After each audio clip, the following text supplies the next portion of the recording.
Hey gun people, back to the Patriot 2. I forgot where we were at. Smokey, where were we, bud? Okay, so the troops were charged with murder and they couldn't find a lawyer to represent them because public pressure on the British was to pull out of Boston. So they had to figure out a way, how do we give these guys a fair trial? Well, John Adams, a name that comes up again, he was a real patriot. And he said the risk of safety in his patriot status was to defend these soldiers. He believed the patriot movement and the right to a fair trial. Without human rights, the patriot cause was not worth fighting. And death of these soldiers would be a foul stain on the country.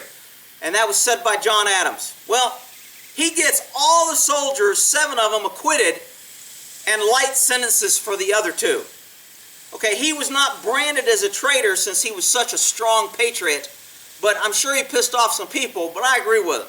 They ought to have they ought to have a fair trial, and when he came out, they were throwing rocks at him and oyster shells. The jury probably went, you know what? Yeah, they probably had a right to defend themselves and shoot.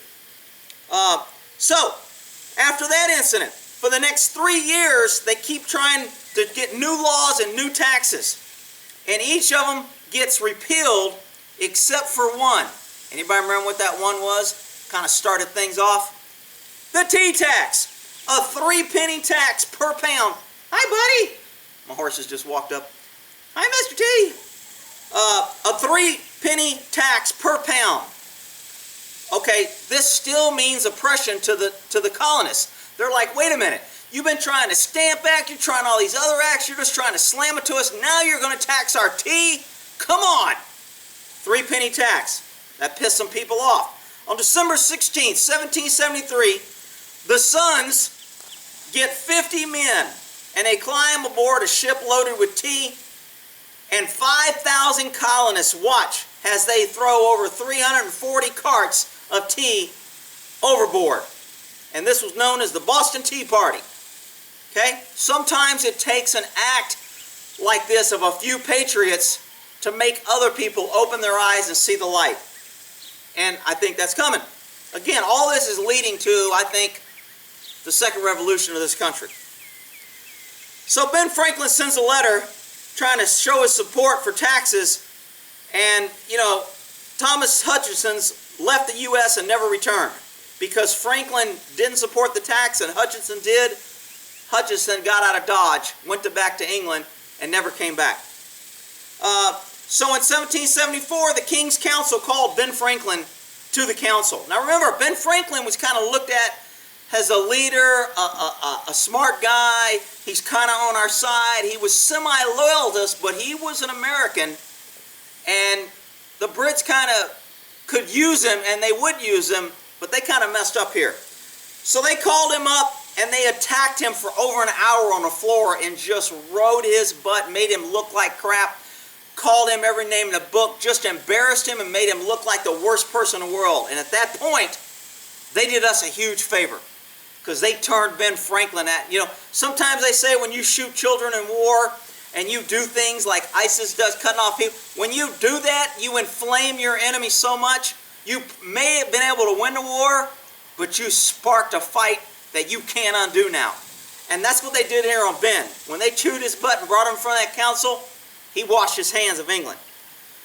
So, Franklin becomes a patriot against England after that meeting.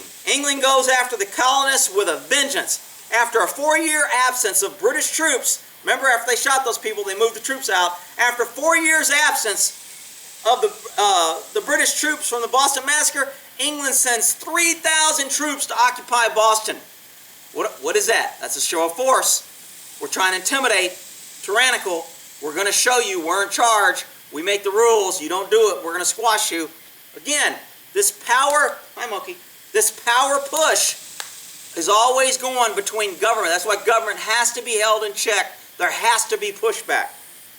So after 4 years, they occupied 3,000 troops to Boston. This was a final straw. Both sides could not back down. Boston, August 1774, John Adams goes to a secret meeting in Philly that would cost him his life, and 55 delegates meet, or that could cost him his life. 55 delegates meet from the Continental colonists, and they plan to deal with this British arbitrary excessive power of England. Now let's replace a few words. they went to deal with this federal government arbitrary excessive power of the federal government. Man, a lot of similarities here. History always repeats itself. The only thing we learn from history is people don't learn from history. So,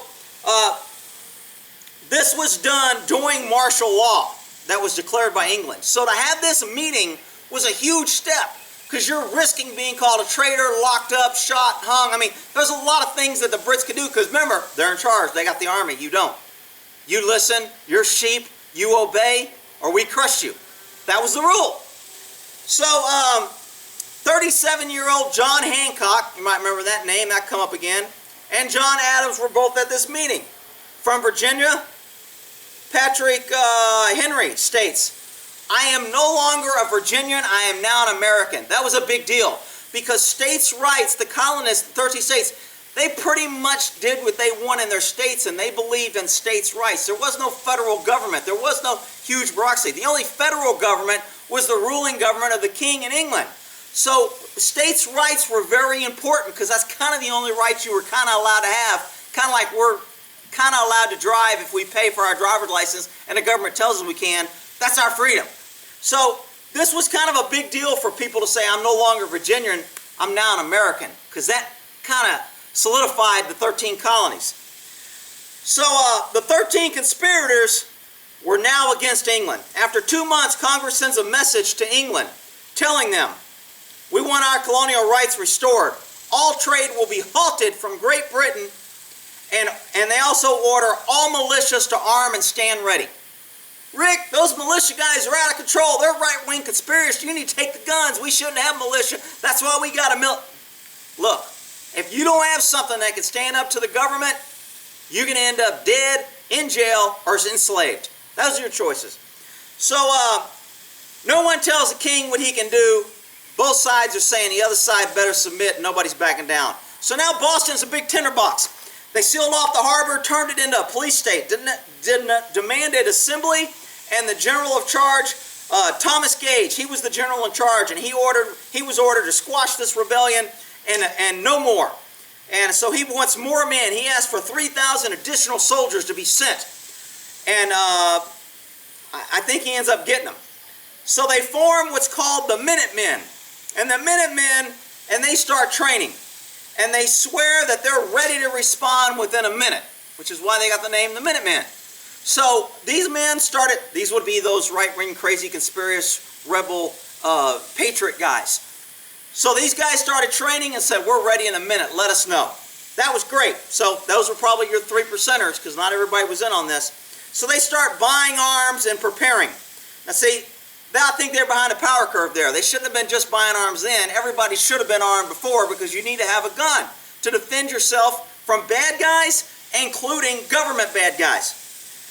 So let's see here. There's no longer about taxes. This is about a way of life. Liberty, property, and freedom are at stake. So that changed a little bit, because it used to be just about the taxes, and now the cause is growing into liberty, life, other things. 1775, they get orders to break the stalemate. He will send a force to seize a large supply of ammunition. So the general in charge is going to send, I forgot the name of the place, I didn't write it down. So on the 18th, British troops are on the march, and the colonists are arming. General Gage has ordered his soldiers to capture a huge store of gunpowder in Concord. That's where it was, 20 miles west of Boston. About 800 soldiers march out to seize the gunpowder. Well, Rick, that's kind of seizing ammunition. That's kind of what we call gun control. That's what the liberals call gun control. We're going to seize your right to own guns and ammunition. A lot of similarities here. I know a lot of people are going to be like, this guy's crazy, but whatever. So they're on their way to seize all this gunpowder, and the news gets out, and people start mobilizing. The Minutemen, the Sons of Liberty, everything's happening. Paul Revere rides off to warn. He and many others are ringing bells, riding through the countryside to warn people to get ready. They're coming for the powder. Okay, and the sign, 1 lantern if by land and 2 if by sea. 130 civilians gathered, and they tried to stop the British in Lexington. No military or formal training. These men were just protecting their property. They just came out and said, hey, you can't go do this. And they stood up against the government. Yeah, that didn't turn out well. So at 4 a.m. they see the 800-man army coming at them. Both sides meet. One single shot was fired, and no one knows who or what side did it, but both sides opened fire. In less than 2-minute battle, 8 militiamen are dead and 10 are wounded. Ben Franklin comes home after hearing about the battle to take a seat in the Continental Congress. The British continue to go after the ammo in Concord. While they're going to Concord, they ransack homes along the way, doing things like taking over home, breaking, destroying, burning, probably having a little bit of sex with the kids or wives or whatever. So they're doing all this rampage on the way, and the word is spreading like wildfire, and that's good, because sometimes that's what it takes to get somebody to stand up for their rights. So now the Americans are coming from across the lands. British is back. Oh shit! I didn't start this damn timer, did I? Damn. All right, I'll go a couple more minutes, and I'll have to stop. So the British are vastly outnumbered by now. They have a 16-mile ride home because all the people massed, and they are getting attacked continuously along the way. At the end of their run home, the redcoats hauling their ass, and all you loyalists, all you liberals supporting the government, all the loyalists supporting this crap, good for them. They ran their ass out of town. American losses were 49 killed and 40 wounded. And the British losses were 73 dead and 174 wounded and 26 missing. By the time the British got home to Boston and the town, the British army was surrounded. People came out of the woodwork and they said, hell no, enough's enough. And it's coming. And we're about to get to the 4th of July here. So I'll have to end that there and start my timer. I don't know how long this is, but I don't want to go too far over and have to post on the channel. So coming up, 3, the revolution.